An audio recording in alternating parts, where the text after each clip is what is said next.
Hello, everybody, and welcome to the 10th episode of the Season 2 of Relax, si Lord of the mga Santo, ang bahala sa atin. This is JM, and now we're gonna focus on the readings for today on the Thursday of the first week of Lent. Our first reading is taken from the book of Esther, chapter 4, verses 12, followed by 14 to 16, and followed by 23 to 25. A proclamation from the book of Esther.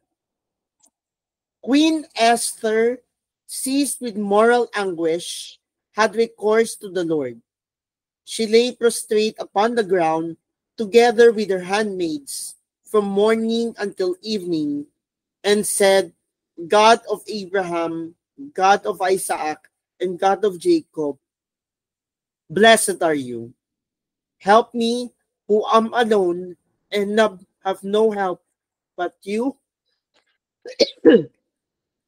for I am taking my life in my hand.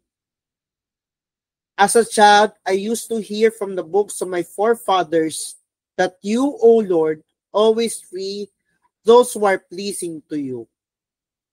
Now help me who am alone and have no one but you, O Lord, my God. And now come to help me, an orphan.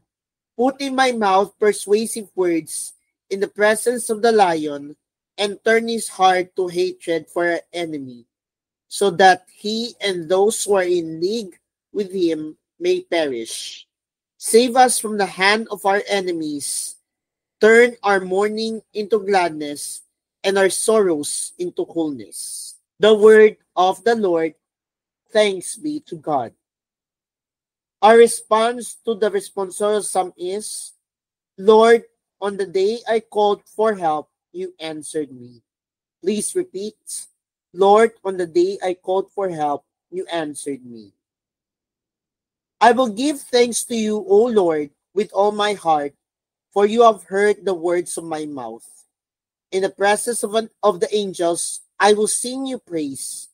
I will worship at your holy temple and give thanks to your name. Response, Lord, on the day I called for help, you answered me. Because of your kindness and your truth, for you are made great above all things, your name and your promise. When I called you, you answered me. You built up strength within me. Response, Lord, on the day I called for help, you answered me. Your right hand saves me. The Lord will complete what he has done for me. Your kindness, O Lord, endures forever. Forsake not the work of your hands. Response, Lord, on the day I called for help, you answered me. A clean heart create for me, O God. Give me back the joy of your salvation. Our gospel for today is taken from the Gospel of St. Matthew, chapter 7, verses 7 to 12. A proclamation from the Holy Gospel according to St. Matthew. Glory to you, O Lord. Jesus said to his disciples, ask and it will be given to you. Seek and you will find. Knock and the door will be opened to you. For everyone who asks receives, and the one who seeks finds, and to the one who knocks, the door will be opened. Which one of you would hand his son a stone when he asks for a loaf of bread? Or a snake when he asks for a fish? If you then who are wicked know how to give good gifts to your children, how much more will your heavenly Father give good things to those who ask him? Do to others whatever you would have them do to you. This is the law and the prophets. The Gospel of our salvation. Praise to you, Lord Jesus Christ. Now let's have the reflection in Filipino on according to pang-araw-araw na paghahawan tungo sa liwanag ng salita ng Diyos for today, the Thursday of the first week of Lent. Ibibigay ng magulang ang anumang makakabuti sa anak. Handa siya magsakripisyo para sa kanyang mga anak. Sabi ni Jesus, sino sa inyo ang magbibigay ng bato sa kanyang anak kung tinapay ang hinihingi nito? Sino magbibigay ng ahas kung isda ang hinihingi nito? Kahit masama kayo, marunong kayong magbigay sa mabuting bagay sa inyong mga anak. Tayong bilang mga anak, ang tanong, masasabi ko bang mabait ang aking mga magulang?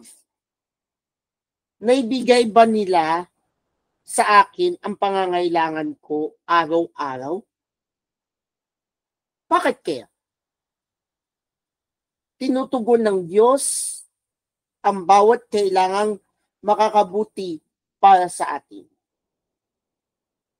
Kaya't patuloy tayong manalangin at huwag kalimutang lumapit at tumawag sa Kanya. Let us pray in the name of the Father, and of the Son, and of the Holy Spirit. Amen. Jesus, naniniwala ako na ang tanging makakabuti ang inyong pinagkakaloob sa akin.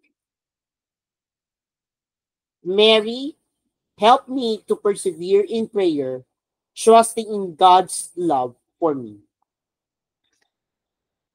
Amen. In the name of the Father, and of the Son, and of the Holy Spirit. Amen. And that we conclude our 10th episode for today of the season 2 of Relax, si Lord ng mga santo ang bahala sa atin. This is JM, and may you have a blessed Thursday to all of you. God bless.